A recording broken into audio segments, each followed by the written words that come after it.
Nah, setelah tadi kita mengisi kolom kedua, yaitu kolom indikator, sekarang kita beranjak ke kolom sebelah kanannya, yaitu kolom means of verification. Jadi kolom ini adalah, sederhananya adalah kolom verifikasi.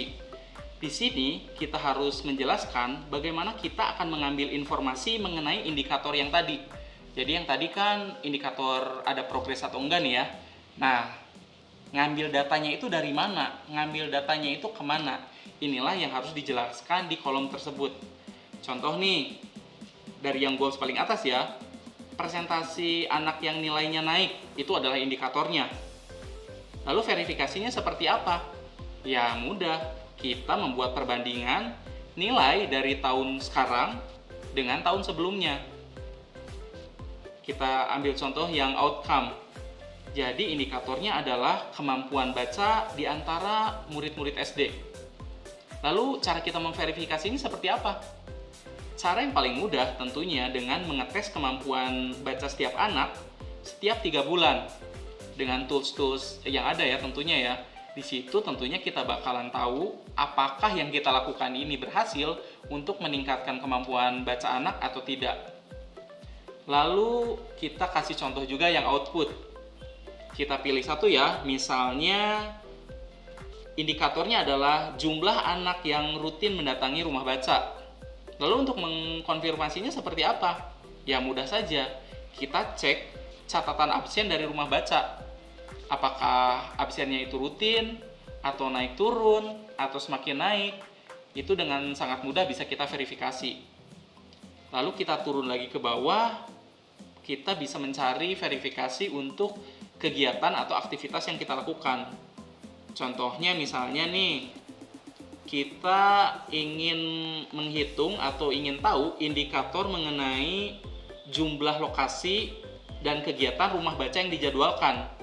Nah, sekarang kita turun lagi untuk melihat apakah aktivitas atau kegiatan yang kita lakukan itu memang berdampak atau tidak. Kita ambil contoh yang indikatornya mudah saja ya. Misalnya adalah jumlah kits atau jumlah tools yang didistribusikan dan diambil oleh orang tua. Jadi ini untuk mengukur apakah orang tua bisa mengajari anaknya sendiri di rumah atau tidak. Lalu cara kita memverifikasinya seperti apa sih? Yang paling mudah tentunya dari catatan kegiatan dan jumlah tanda terima ketika orang tua mengambil si tools tersebut. Jadi ketika mereka ngambil tools harus ada tanda terimanya. Kalau tanda terimanya banyak, artinya kegiatan yang dilakukan itu relatif berhasil. Tetapi kalau ternyata hanya sedikit yang mengambil, berarti kegiatan tersebut relatif tidak berhasil. Nah, kita kan sudah mengisi 3 kolom nih. Itu artinya kita sudah tahu goalnya apa, kita sudah tahu cara menghitungnya atau cara menghitung progresnya itu seperti apa, dan yang terakhir kita tahu dari mana kita bisa mengambil data supaya kita tahu progresnya ini baik atau tidak. Sekarang waktunya kita masuk ke step terakhir untuk mengisi kolom yang terakhir, yang paling sebelah kanan nih. Jadi sekarang kita akan masuk ke step ketiga, yaitu mengisi kolom asumsi. Kalau asumsi ini pendekatannya agak beda. Dia itu diisinya pada umumnya dari bawah ke atas. Jadi asumsi ini apa sih sebetulnya? Asumsi ini adalah asumsi eksternal yang terjadi supaya apa yang direncanakan itu kejadian. Jadi asumsi apa saja yang perlu terjadi supaya semua rencana kita ini kejadian. Maksudnya kayak gimana sih, kita kasih contoh ya supaya jauh lebih kebayang. Misalnya nih yang kita mulai dari yang paling bawah ya. Kita mulai dari kegiatan atau activities.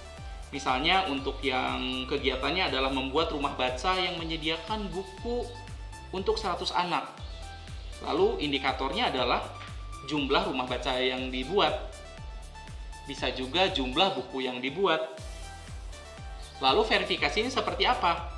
Ya, kita bisa melihat dari absen anak-anak, dari catatan, dan juga dari dokumentasi kegiatan di rumah baca tersebut. Lalu asumsinya apa sih? Asumsinya adalah murid-murid tertarik untuk datang ke rumah baca. Karena kalau misalnya kita punya banyak rumah baca nih, tapi ternyata murid-muridnya pada nggak hadir, ya buat apa juga kan? Artinya semua goals kita, semua tujuan kita tidak tercapai.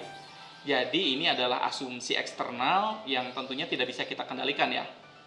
Nah, sekarang kita naik ke lebih atasnya, output. Ini pun kita harus ada asumsinya. Contohnya nih, kita ambil output yang paling bawah nih. Ada 100 murid SD yang mengikuti festival baca. Lalu indikatornya apa nih? Indikator yang harus dihitung untuk melihat berhasil atau tidaknya adalah jumlah anak yang berpartisipasi di festival baca tersebut secara penuh. Jadi kalau misalnya festivalnya 2 hari, ya anak-anak yang hadir 2 hari secara penuh. Lalu cara memverifikasinya itu seperti apa? Tentunya catatan dan absen dari festival baca tersebut. Lalu asumsinya apa nih? Asumsi apa yang harus terjadi supaya output ini berhasil? Asumsinya adalah murid-murid mengaplikasikan apa yang dipelajari di festival baca tersebut. Kalau diaplikasikan tentunya nanti kemampuan baca mereka meningkat kan? Soalnya nih ya, kalau jelek-jeleknya nih, kalau misalnya kita udah bikin festival baca nih 2 hari full, yang datang 100, tapi ternyata murid-murid ketika pulang nggak diaplikasikan ilmunya, ya sama aja ya, tujuan yang kita target tetap tidak tercapai. Nah, sekarang kita masuk ke asumsi berikutnya nih, di outcome. Jadi, tujuannya adalah meningkatkan kemampuan baca di usia SD sebanyak 20%. Indikatornya adalah kemampuan baca di antara para murid SD ini. Verifikasinya adalah mengetes kemampuan baca anak setiap 3 bulan. Lalu asumsinya apa sih yang harus dipenuhi supaya si tujuannya ini bisa terjadi? Asumsinya adalah kemampuan baca murid mempengaruhi kemampuan mereka untuk menyerap pelajaran-pelajaran lainnya. Soalnya kalau misalnya ternyata mereka rajin baca, tapi ternyata itu tidak membantu mereka menyerap pelajaran, nilai mereka bakal kecil-kecil juga kan. Nah, jadi seperti kita lihat, semua kolom nih, kecuali yang asumsi yang goals yang paling atas itu memang tidak diisi, sudah kita isi. Jadi nanti teman-teman bisa ngedownload worksheet-nya, lalu teman-teman bisa mengerjakannya supaya nanti lebih paham dan mungkin nanti bisa diulang videonya ya kalau misalnya ada yang kurang jelas. Tetapi kita masuk ke pertanyaan berikutnya nih. Pas saya udah isi nih, tahu dari mana kalau ternyata log frame yang saya buat itu benar? Bisa aja kan log frame yang saya buat capek-capek itu ternyata salah. Nah, sekarang kita bakal mengetahui caranya bagaimana supaya apa yang sudah kita kerjakan ini memang tepat supaya kita bisa move on ke next step. Nah, teman-teman kan udah lumayan panjang tadi ya tuh ngerjain si log frame-nya itu. Nah, sekarang kita harus ngecek dulu nih, apakah log frame yang kita buat itu sudah benar secara logika atau tidak. Nah, ini kita menggunakan satu konsep sederhana sih yang biasa dipakai adalah if and then. Jadi, jika dan maka. Supaya lebih ngerti, teman-teman bisa ngeliat tampilannya seperti ini nih.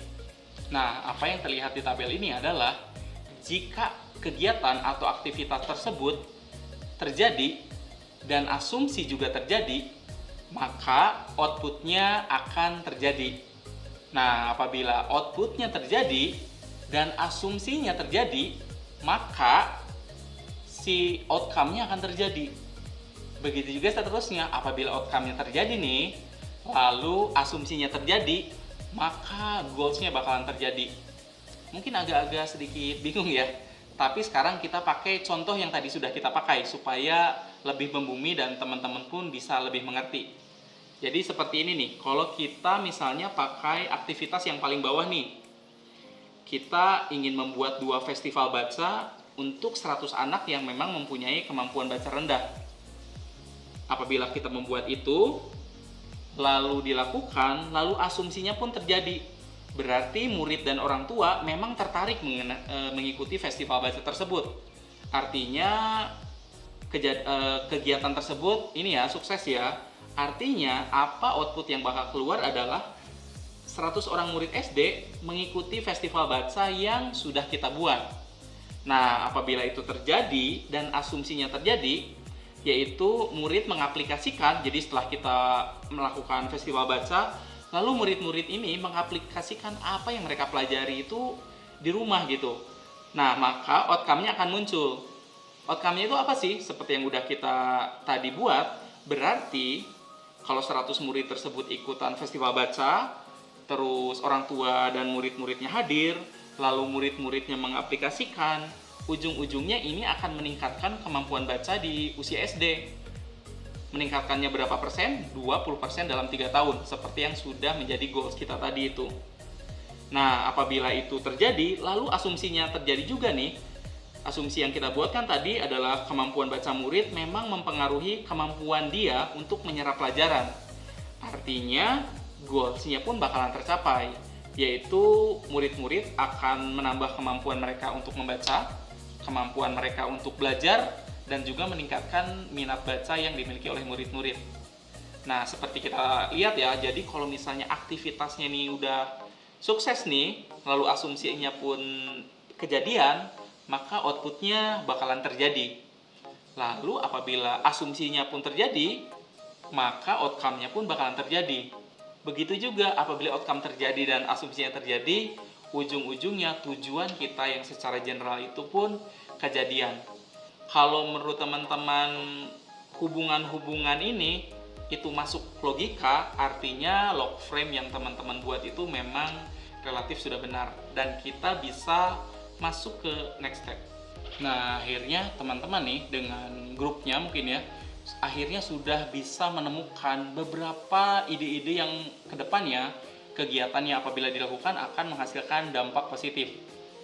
Tapi kan nggak mungkin dilakukan semuanya nih ya, kita harus memilih mungkin satu agar bisa dieksekusi secara efektif. Lalu caranya seperti apa? Nah, kita masuk ke bagian yang kedua dari perencanaan, yaitu penyaringan ide. Dari ide tersebut, kita ambil contoh yang tadi ya, misalnya yang ingin meningkatkan minat baca kan ada 4 ide tuh. Kita bakalan saring jadi satu. Nah, saringannya itu secara garis besar ada 3. Yang pertama adalah saringan mengenai pasarnya atau audiensnya. Yang kedua adalah saringan mengenai operasionalnya. Yang ketiga adalah saringan mengenai keuangannya.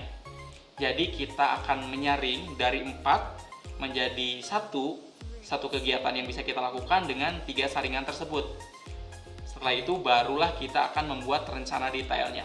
Nah, sekarang kita bakal jelasin mengenai saringan pertama.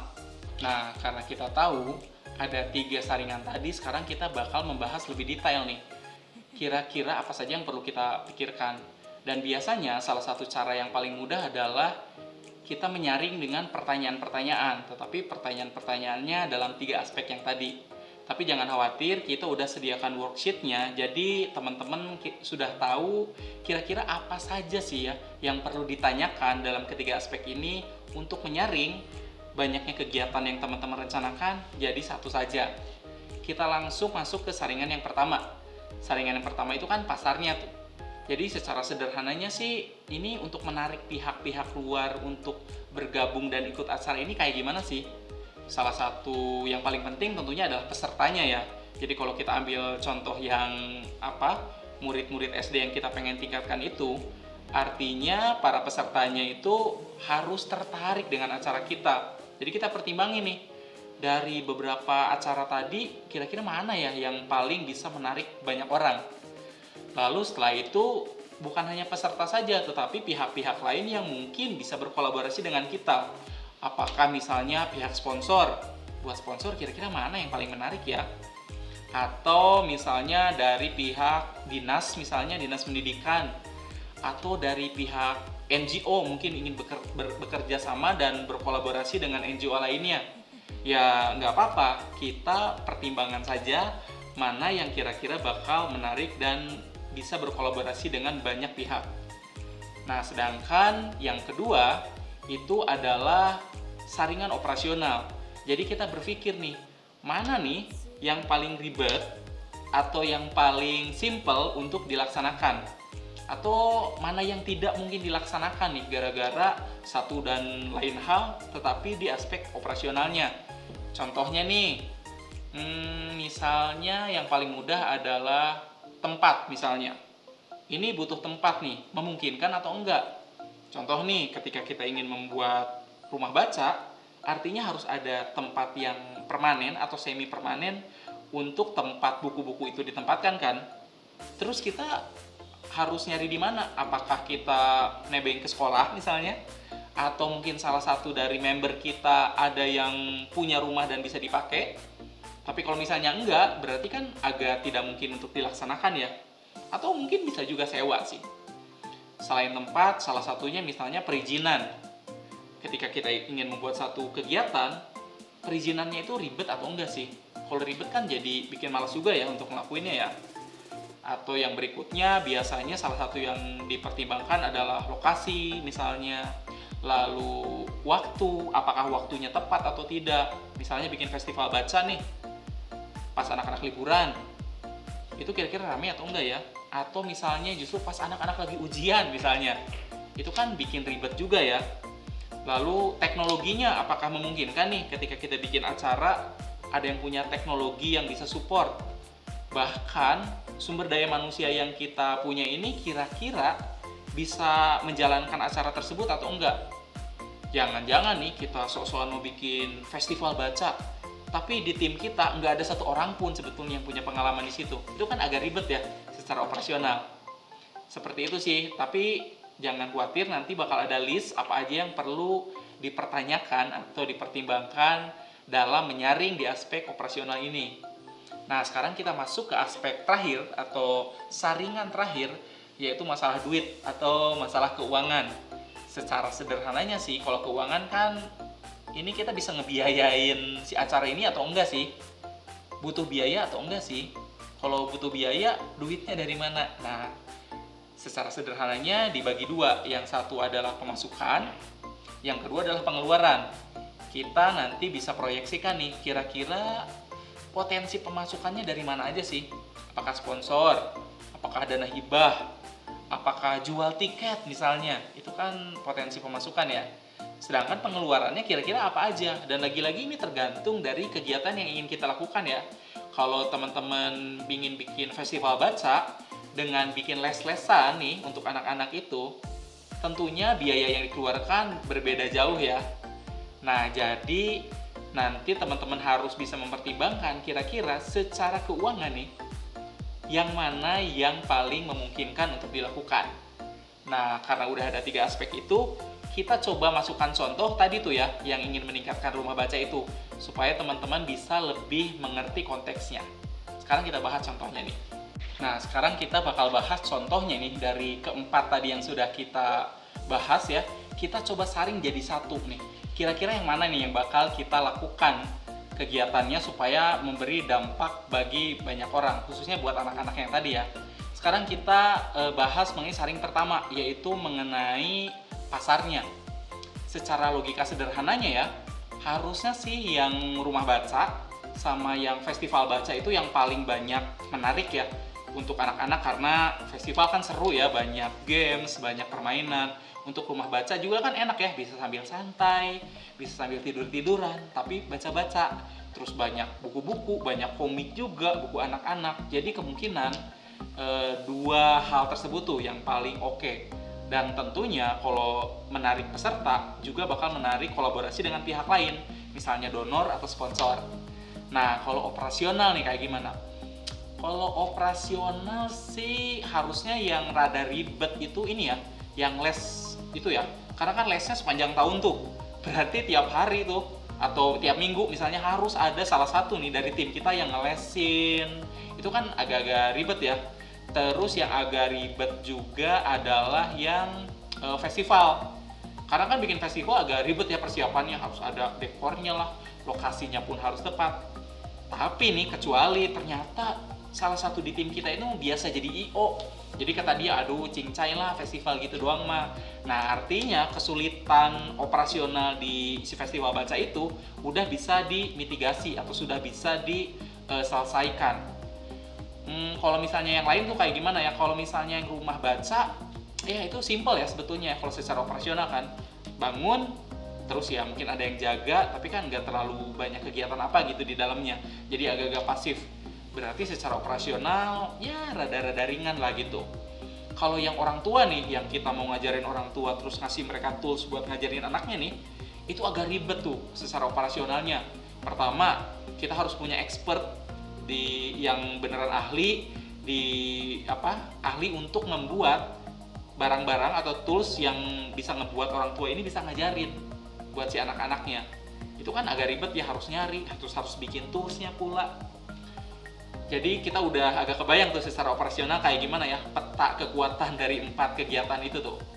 Nah, kalau misalnya yang terakhir nih, secara keuangan, sebetulnya semuanya relatif ringan, kecuali kayaknya agak mahal itu yang bikin rumah baca ya. Karena harus ada gedungnya dan banyak buku. Kita harus beli banyak buku kan. Artinya itu ngeluarinnya nggak sedikit. Kecuali kalau kita bisa dapat donor misalnya. Tapi kalau nggak dapat kan agak mahal. Yang event juga atau maksudnya yang festival baca pun sebetulnya kalau secara general nih bisa dikategorikan lumayan agak mahal. Tapi nih, ini kan lagi-lagi ya tergantung dinamika yang ada di dalam situasi ketika kita mau ngebuat kegiatan. Contohnya nih, ketika kita bikin festival baca memang normalnya ini ya agak ribet dan mahal. Mungkin kita juga harus ngundang beberapa expert psikologi lah, expert di bidang storytelling lah misalnya untuk hadir di si festival tersebut. Tetapi nih ternyata kebetulan di tim kita ada beberapa yang memang ahli di situ dan mereka nawarin pro bono. Ya udah dah, saya gratis deh, nggak apa-apa, dikasih makan siang doang nggak apa-apa lah kayak gitu misalnya. Artinya walaupun nampak mahal, ternyata itu bisa ditanggulangi tuh untuk yang si festival baca. Nah setelah itu kita timbang-timbang nih pro dan cons-nya nih, yang positifnya apa, yang negatifnya apa. Dari situ ya terserah teman-teman nih mau ngambil yang mana. Tapi kita ambil contoh ya, buat di video ini diambil contoh, misalnya kita ambil yang festival baca deh. Soalnya udah seru dan dari biaya juga ternyata beberapa ada yang pro bono alias nggak mau dibayar. Lalu secara operasional pun ternyata ada satu temen yang memang biasa bikin acara kayak gitu. Jadi walaupun nampak ribet, tapi ternyata enggak juga sih secara operasionalnya. Karena udah ada orang yang ahli yang nge-handle. Nah karena itu diputuskan nih untuk contoh ini nih, kita bakal ngambil yang festival baca. Nah, apa aja yang ada di festival baca tersebut, terus rencana detailnya itu seperti apa, kita masuk ke bagian terakhir dari perencanaan ini, yaitu detail dari perencanaan.